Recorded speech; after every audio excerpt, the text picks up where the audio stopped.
Hello, કેમ છો બધા? ચલો આવી ગયા પાછા કિચનમાં. અને આજે શું બનવાનું હતું? આજે એકચ્યુઅલી મેં છે ને ઘણા ટાઈમથી બનાવ્યા નહોતા પરાઠા, કે લચ્છા પરાઠા કાઇન્ડ ઓફ, અને દાળ અને રાઈસ, તડકા દાળ બનાવવાનું વિચારેલું આજે. તો ચલો હું કઈ રીતે બનાવું છું એ તમને બતાવી દઉં. તો મેં આ મિક્સ દાળ લઈ લીધી છે, બધી મસૂર, મગ, ચણા, નોર્મલ દાળ. તો તમે ગમે તે દાળ હોય, તમારી પાસે અડદની દાળ, તે લઈ શકો છો. બધી મિક્સ કરીને આપણે બોઇલ કરવાની છે.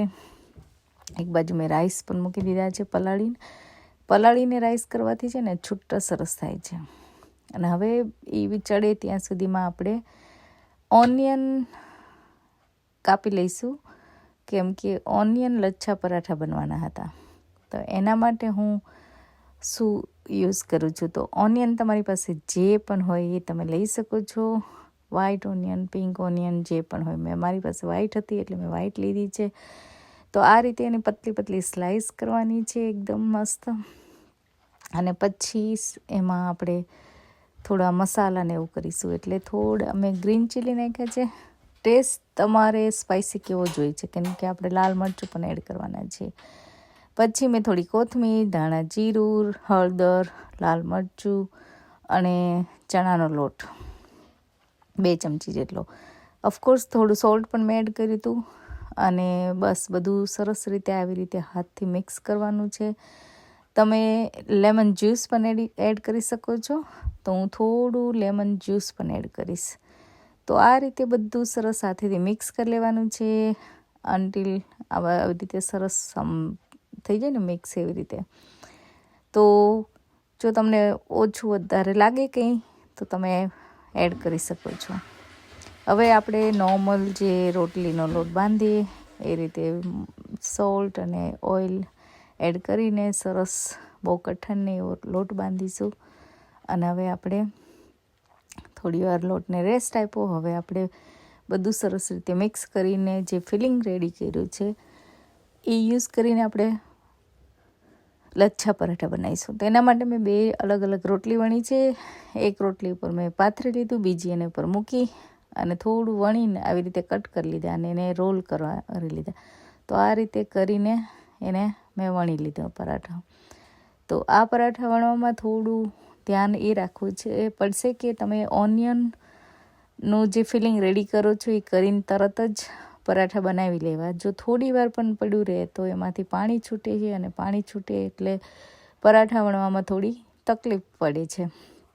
તો આ રીતે મેં શેકી લીધા છે બધા પરાઠા અને થઈ ગયા છે મસ્ત રેડી.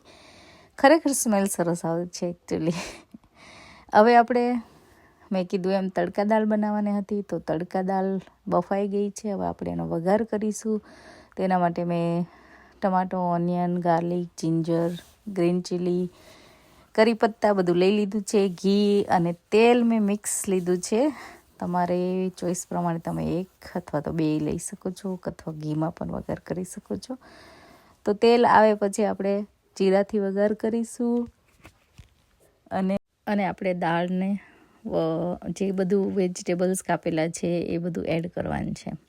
તો સિમ્પલ સાદો વઘાર કરીશ, પણ ગાર્લિક અને જિંજર ને બધું થોડું ચડિયાતું રાખવાનું. એનાથી ટેસ્ટ પણ સરસ આવે છે દાળમાં.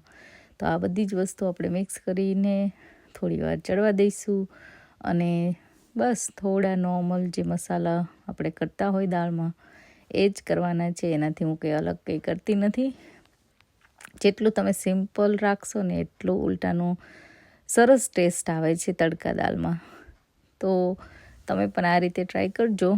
અને તમે શું કંઈ અલગ એડ કરો છો કે નહીં એ પણ કમેન્ટમાં જણાવજો. તો આ રીતે બધું સરસ રીતે સોતે કરવાનું છે. થોડું સોતે થઈ જાય પછી મેં કીધું એમ બધા સ્પાઇસીસ આપણે એડ કરવાના છે અને મિક્સ કરતું રહેવાનું છે. મેક શ્યોર કે તમે નીચે બળી ના જાય, કેમ કે ઘણીવાર ગેસ આપણો ફાસ્ટ હોય અને આ ડ્રાય થઈ જાય તો પછી બળવા માંડે. એવું લાગે તો થોડું પાણી પણ એડ કરી શકો છો. તો બધા મસાલા એડ કરીને દાળમાં મેં મિક્સ કરી લીધું છે અને દાળ થઈ ગઈ છે રેડી. થોડી વાર ઉકાળી છે મેં. આમાં હું થોડી ખટાશ એડ કરીશ, લેમન જ્યુસ, કેમ કે ટમાટો પણ છે તો એ રીતે તમારે એડજસ્ટ કરવાની. અને દાળ થઈ ગઈ છે રેડી. તો આ રીતે ડિનર થઈ ગયું છે રેડી. ચલો બધા જમવા આવી ગયા છે, બરાબર ને? શું જમવામાં છે આજે સ્નેહ?